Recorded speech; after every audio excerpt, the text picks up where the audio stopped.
মৌত বড় কঠিন। কেমন কঠিন বলে, একটা জিতা ছাগল রে, এটা জিতা বকরিরে যদি কেউ চামড়া উফতা তুলে, এটা জিতা ছাগলের চামড়া যদি কেউ উফতা তুলিয়ে টানে, এই ছাগলটা যেভাবে আসমানে জমিনে চিৎকার করব, এর চেয়ে বেশি, 1000 গুণ বেশি আসমানে জমিনে চিৎকার করব জাহান্নামী হল দুনিয়ায় তুমি বিদায় দিয়ে গেছো। নাউজুবিল্লাহ। মত কঠিন, মাত্তা নাই সব মত কঠিন নাইনি। এই সময় আল্লাহর বন্দার সুরত, এই সময় আল্লাহর বন্দার চকুর সামনে যখন মালাকুল মৌত আজরাইল তান সঙ্গভঙ্গ লইয়া আইবা, তান সাথী সকল লইয়া যখন মালাকুল মৌত ইয়া হাজির হইবা, তখন এই মালাকুল মৌতর সাথী সকলের চেহারা দেখার বাদে একজন দুজকি মানুষের পিঞ্জিরার ভিতরে, শরীরের ভিতরে জান লুকাইবার সুযোগ পাইত না। পাওয়ার বুড়ি আঙ্গুলের মাথার তনে মাথার মগজ পর্যন্ত সারাটা শরীর চক্কর দিতে থাকবো, পেরেশান হইয়া, যেভাবে একটা উড়ন্ত পাখিরে পিঞ্জিরার ঢুকাইলে পেরেশান। মাত বুঝরানি। এই অবস্থার মাঝে জাহান্নামের অস্ত্র টানতে দেখাই লইব যে ও অস্ত্র দিয়া তোমার জান কবজ করুন। এই অবস্থার মাঝে জাহান্নামী বিকট চেহারা লইয়া ফিরিস্তা হল হাজির হইবা। আগুনের জিঞ্জির থাকবা আতো, আগুনওয়ালা অস্ত্র থাকবা আতো, সব কিছু মিলাইয়া মৌতর বিষয়টা ভয়ানক নি না ভয়ানক না? আল্লাহ আছে জুড়ে মাতুকা ভয়ান, বড়ই ভয়ানক। আবার ইমাম সুয়ুতি তান কিতাব আনছেন যে জান্নাতি হলর লাগি মৌতটা বড় নিরাপদ। সুবহানাল্লাহ, সুবহানাল্লাহ। জান্নাতি হলর লাগি মৌত কিতা বড় শান্তি, লেখেমন শান্তি। রাসূলে পাক সাল্লাল্লাহু আলাইহি ওয়াসাল্লামের হাদিস আনিয়া যোগ করছেন, আল্লাহর বান্দা কইন যে রাসূলে পাক সাল্লাল্লাহু আলাইহি সাল্লামে ফরমাইছেন, একটা কলসের ভিতরে তনে একটা ভর্তি কলস ভর্তি পানি, একটা পানি ভর্তি কলসের ভিতরে তনে পানি যেভাবে সাধারণত ইত্রাইল যায়, নিচু করা যায়, গ্লাস বা মগল লওয়া যায়, আশা করি হোক একটা পানি ভর্তি কলস তনে পানি লইতে কষ্ট হয়নি? মাত্রা নাই, সহজে পড়েনি না পড়ে না? ইয়ে উদাহরণ। আরেক উদাহরণ আনছল যে একটা বাচ্চায় মার দুধ খাইবার লাগি পেরেশান হয়, পাগল হয়, চিৎকার করে, পেটর বুকে বাচ্চায় একসময় মার স্তন বাইয়া মনের আনন্দে খাওয়া শুরু করে, আর খাওয়ার এক পর্যায়ে গিয়া বাচ্চা পেট ভরি যায়, মার স্তন মুখ লইয়া বাচ্চা কোনবা ঘুমাই যায়, বাচ্চা কইতে পারে না। সুবহানাল্লাহ। বাচ্চা পেটর বুকে খানিত লাগছিল, কিন্তু পেট ভরার বাদে বাচ্চা এমন শান্তি হয়েছে, মার স্তন মুখ লইয়া ঘুমাই গেছে, বাচ্চা কইতে পারে না। আল্লাহর রসুলে ফরমায়, মালাকুল মৌত আজরাইলে জান্নাতি হলর জানরে ওলা কবজ করিয়া আনবা। হও যে ফিরিস্তা লাইয়া কইলা, তুমি চাও তোমার লাগি জান্নাত লইয়া আমরা আইছি, তুমি দুনিয়ায় তো বিদায় হওয়ার বাদে ও জান্নাত তোমার ঠিকানা। যখন আল্লাহর বান্দা ওবাদি সাওয়াত লাগবা, আর ও সাওয়াত রইতে রইতে মালাকুল মৌত আজরাইলে ই আল্লাহর গুলামর জান কবজ করিয়া নিবা গিয়ে আল্লাহর বান্দা নিজেও টের পাইতা না। সুবহানাল্লাহ, বড় করে কইতা লাইন সুবহানাল্লাহ, সুবহানাল্লাহ। তাইলে আমরা ভাইলাম মৌত একদিকে বড় কঠিন, বড় কষ্টের বিষয়, ভয়ানক বিষয়, আর একদিকে মৌত বড় শান্তির বিষয় না? কিতা বাসা মৌত খুব ভয়ানক। আল্লাহর বান্দারে ফিরিস্তা কইন, আল্লাহ তাখাফু, তুমি ডরাইও না। সুবহানাল্লাহ, সুবহানাল্লাহ। আরে আল্লাহর গোলাম, তুমি ডরাইও না, তুমি ডরাইবার কোনো কারণ নাই। প্রশ্ন আনন্দ যে খেনে খোয়া হয়, আল্লাহর বান্দায় সারা জীবন যে মৌতের বিষয়টা বড় ভয়ানক, কবরের জগৎটা বড় ভয়ানক। কারণ রাসূলে পাক সাল্লাল্লাহু আলাইহি সাল্লামে ফরমায়, কবরে প্রতিদিন মানুষের নাম ধরি ধরি 20 বার করিয়া ডাকতে থাকে। সুবহানাল্লাহ।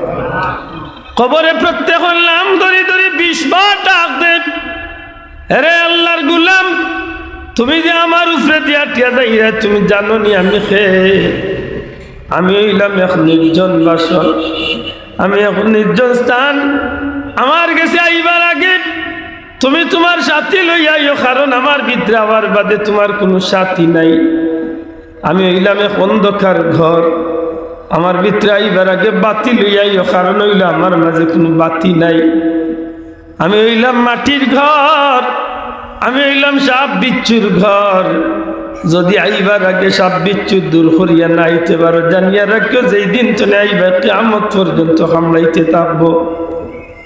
আরে আল্লাহর গোলাম, আমার ভিতরে আইবার আগে চিন্তা করিও তুমি এই জমিনের মাঝে যে দাপট দেখাইয়া চলো, এই জমিনের মাঝে যে বুক ফুলাইয়া চল যায়, দুনিয়ার যত বড় শক্তিশালী হও না কেনে, আমার ভিতরে আওয়ার বাদে আমি তোমার দুই দিক তনে চাপ দিমু। বুকুর হাড্ডি ফিটে দিয়া, ফিটির হাড্ডি বুকে দিয়া বারইব। চিন্তা করিও এই জমিনের মাঝে কেউরে আমি ছাড় দিছি না। অতএব আল্লাহর গোলাম আইবার আগে চিন্তা করিয়া আইও, যদি তুমি কবরের সামান জোগাড় করিয়া না আইতে পারো, এই কবর তোমার লাগি রহমতুল্লিল আলামিনে ফরমাইছেন জাহান্নামের গাড়া। চিন্তার বিষয় আছে আমার ভাই। হল আল্লাহর ফেরেশতা উঠিয়া কইল, আল্লাহ তাকাফু, তুমি ডরাইও না। কিতাবের মাঝে লেখেন যে কোন বিষয় নিয়ে ডরাইবার লাগি না করা হয়। আল্লাহর বান্দারে ফেরেশতা মেন করেন, তুমি মৌতর ডর ডরাইও না, কবরের ডর ডরাইও না। আল্লাহর গোলাম, তুমি আল্লাহর গোলামের জিন্দেগি করিয়া আইছো, আল্লাহর রেজামন্দি হাসিল করিয়া আইছো, তোমার ডরাইবার কোনো কারণ নাই। আর যদি রে ভাই আল্লাহর বান্দা এই জমিনের মাঝে আল্লাহর নাফরমানি করিয়া থাকে, তাইলে কেউ কিচ্ছু কইতা না, এত না বিপরীত ফেরেশতা আর ভয়ানক শব্দ দিয়ে আল্লাহর বান্দারে ভয় দেখাইবা। 2 নম্বরে ডাকিয়া কোয়া হইব, ওয়ালা তাহজানু, তুমি চিন্তা করিও না। প্রশ্ন আনেন কিসের চিন্তা? ফেরেশতা কেনে কয়নি আল্লাহর বান্দারে তুমি চিন্তা করিও না? কোন চিন্তা? হইতে পারে তুমি চিন্তা কররা আল্লাহর গোলাম, দুনিয়ায় তলে যাওয়ার বাদে এই জীবন সংসারও তোমার ছোট্ট ছোট্ট বাচ্চাইনগুলো লালন পালন খেয়ে করবো, এই বাচ্চাইন তোরে দেখাশোনা খেয়ে করবো, এই বাচ্চাইন তোর রিজেক রুটির ব্যবস্থা কিলা হইব। ওরে আল্লাহর গোলাম, তুমি যে এই জমিনে থাকা অবস্থায় আল্লাহর গোলামি করিয়া আল্লাহর সন্তুষ্টি অর্জন করিয়া আইছো, এই কারণে তোমার চিন্তার কোনো কারণ নাই। তোমার বাচ্চাইন তোর, তোমার পরিবারের, তোমার কলিজার টুকরা আওলাদ হলো জিম্মাদারি, দুনিয়ার কোনো মানুষের হাত নেওয়ার দরকার নাই। তুমি আল্লাহর গোলামি করি আওয়ার কারণে তোমার বাচ্চাইন তোর চিন্তা করা লাগতো না। তোমার বাচ্চাইন তোর জিম্মাদারি স্বয়ং আল্লাহ তার কুদরতি হাত লইলিবা। হাসা করে কক্কা চাইন, এই দিন প্রত্যেকের বেলায় একদিন আসে নিনা নাই? জি আমার ভাই হল, বন্ধু হল, এই কারণে মনে রাখার দরকার, বান্দা হিসাবে আল্লাহর বন্দেগী করতেই হইব। নবীর উম্মত হিসাবে আল্লাহর নবীর অনুসরণ, নবীর আদর্শ আমার জীবনে সঙ্গ দিতেই হইব। নাকি দেওয়া চাও? দুঃখজনক হইলেও সত্য, আজকের পৃথিবীর সংখ্যার দিক থেকে মুসলমান কম নাই, রাষ্ট্রের দিক থেকে মুসলমানের রাষ্ট্র কম নাই, সম্পদের দিক থেকে মুসলমানের সম্পদ কম নাই। আল্লাহ চাইর জন্য আমরা দিছে, সব দিক থেকে আল্লাহ আমরা সফল বানাইছে। বর্তমান পৃথিবীর প্রায় 200টা ধর্মের মানুষ আছে, সব ধর্মের মানুষ মিলাইয়া হইলাম 900 কোটির মতো মানুষ। কত কোটির মতো? মাতকা কত কোটির মতো? 900 কোটির মতো মানুষ, আর ধর্ম হইল প্রায় 200টা। কিন্তু শুনলে খুশি হইবা, একলা মুসলমানের একটা ইসলাম ধর্মের মানুষ হইল এই জমিনের মাঝে প্রায় 200 কোটি। বড় করে হইতা নাই সুবহানাল্লাহ। আর বাকি 700 কোটি মানুষ হইল সারাটা দুনিয়ার যত ধর্ম আছে সব ধর্মে মিলিয়া।